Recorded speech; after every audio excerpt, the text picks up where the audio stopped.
దివ్య దివ్య ఏంది నువ్వు అస్తమానం ఫోన్ పట్టుకొని ఇవన్నీ ఎందుకు సెలెక్షన్ చేసి పెట్టుకున్నావు? ఇన్ని గనము ఏంది అసలు? నా దగ్గర ఇంత డబ్బులు లేవు, ఇన్ని గనం ఇప్పేనికి ఏమనుకుంటున్నావు అసలు? నన్ను నువ్వు నీకు ఇప్పుడు పైసలు ఎవరు అడిగినారు? నా పైసలతో నేను కొనుక్కుంటావన్నీ. నీ డబ్బులా? అవును. ఎప్పుడు ఎప్పుడు కొనుక్కుంటూ ఇన్నా చెప్పులేంది, డ్రెస్ ఏంది, లిప్స్టిక్ అంట, గాజులంట, స్కూల్ బ్యాగ్, మొన్ననే స్కూల్ బ్యాగ్ కొనుక్కున్నావు, మళ్ళీ స్కూల్ బ్యాగ్, కంపాక్స్, రే నువ్వు కాక మళ్ళీ దీన్ని కూడా ఇవన్నీ చిన్న చిన్న స్మాల్ పెట్టారు నీవే ఇవన్నీ అన్నీ నీకోసమేనా?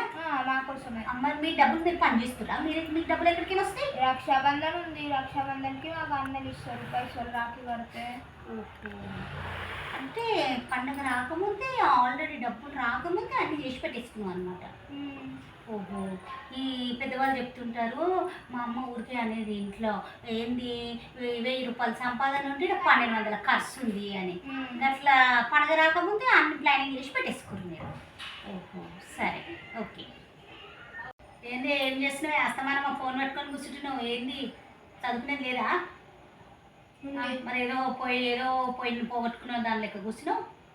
ఇప్పుడు ఇవన్నీ వేస్ట్ అయిపోయి నేను సెలెక్ట్ చేసిన అన్ని. ఏవన్నీ? ఆ డ్రెస్సులు అవన్నీ. ఆ రోజు నాకు ఎంతో పొగరుగా మాట్లాడవే, ఇప్పుడు కొనుక్కో మరి.